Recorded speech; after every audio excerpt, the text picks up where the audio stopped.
Hi, I'm Mark Weissman. Welcome back to Quantum Field Theory Students' Perspective. We're working on path integrals in quantum mechanics today. So when we left, I basically had a formula for a piece, and now I'm going to put those pieces together. So we're going to figure out what the amplitude is to go from q prime at time t prime to q double prime at time t double prime. And this is going to be look a little intimidating, the whole formula, but that's just life in the path integral universe. Remember that there's multiple integrals here. So I have an integral of a product from k equal 1 to n. And then I have dqk. We had this last time. And then we did some momentum integrals. We put a complete momentum set of states, and we got these kind of integrals.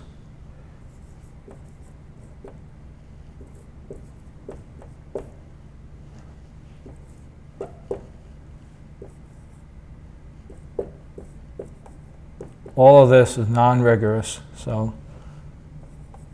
you just got to accept that we're doing a lot of things that are hard to justify.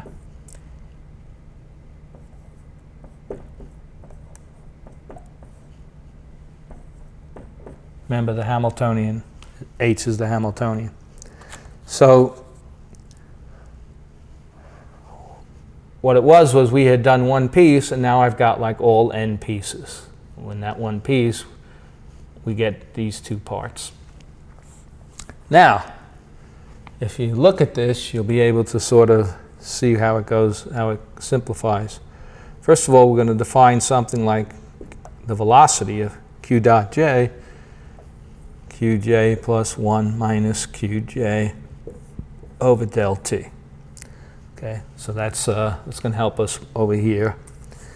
We're going to take the limit, this whole piece here, as del t goes to 0. First of all, we have a product of all these exponential factors, so that can be turned into exponential of a sum. So we can have like e to the I times the sum over j of del t pj. I factored out a del t here, and I'm going to put it back here. qj plus 1 minus qj over delta t.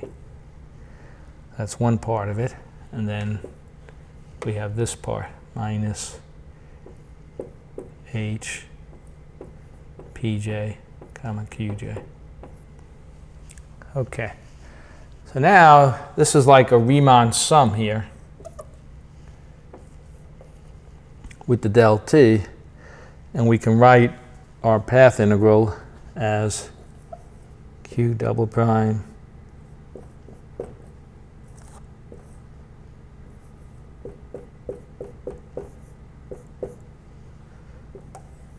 now this is going to look a little funny. dq dp e to the I, and we turn this into an integral from like t prime to t double prime dt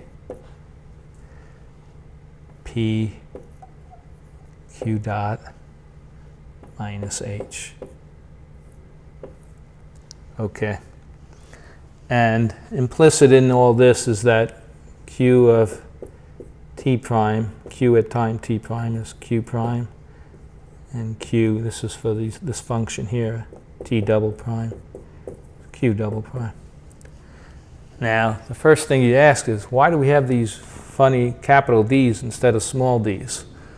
Well, if you remember, I said earlier that everything, these measures, it's hard to say exactly how you sum all these paths and everything.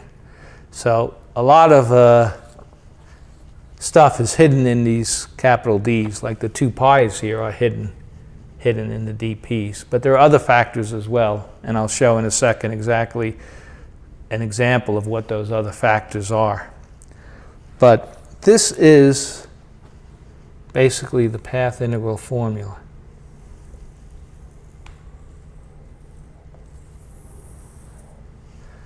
And it may look a little bit, if you've seen path integrals before, it may look a little bit different than you're used to seeing.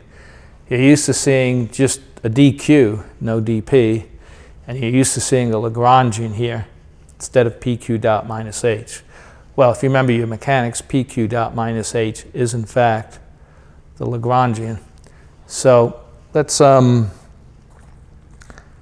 this is a general formula that will work for any Hamiltonian. And I know when we derived it, we put in some examples, but then we went back out. So this is the general formula that will work for any Hamiltonian. But if I have a special Hamiltonian, p squared over 2m plus v of q, then we can simplify. And I want to do that right now. And if you remember, when we did the piece that led to this piece, we had this. We had the integral. Basically, when we have this kind of Hamiltonian, we have a Gaussian integral in here. We have a pq dot and a p squared over 2m, and we can do that integral. So I'm going to show you right now an example of doing that integral. When we had a piece here, we had dpi over 2m, e to the minus I, del t over 2m, p, let me make this 1, I don't know, p1 squared over 2m, e to the minus I, del t, v of q, q1, e to the I, p1. This was from the previous video. We had a formula like this, but I didn't actually evaluate it. Now I can factor out this because this has no meaning on p. So I get e to the minus I del t v q1 integral from minus infinity to infinity dp1 over 2 pi e to the minus I del t p squared over 2m e to the I p1 q2 minus q1. All right, well, we know you can look up in a book. This works even though it's complex and imaginary. All of these formulas can be justified.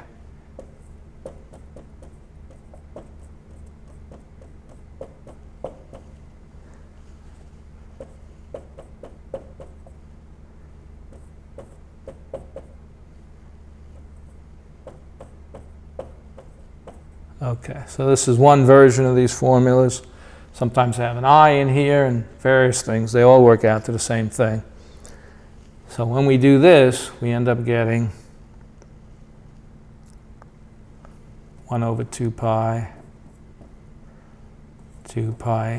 m over I del t to the 1/2 e to the I del t bq1 plus 1/2 m q2 minus q1 squared over del t squared. And we can replace this with q dot. So let me just write that as square root of m 2 pi I del t e to the I del t bq1 plus 1/2 m q1 dot squared. Okay. So now you see that factor, we don't have any p's in there. And so if we end up putting that back in the formula, we're going to get q double prime, t double prime, q prime, t prime equals the integral product from k equal 1 to n dqk, the square root of m 2 pi I del t e to the I, the integral t prime, t double prime, et L q q dot. Okay, so this whole thing here ends up equaling dq in this particular case. So you can see we have these funny things which actually diverge. That's why we hide it. Physicists are very good at hiding divergences. And this is the usual Feynman path integral that you'll see oftentimes when they integrate out. But it only holds when we have a Hamiltonian of this form. That's the general formula. And this is a particular formula.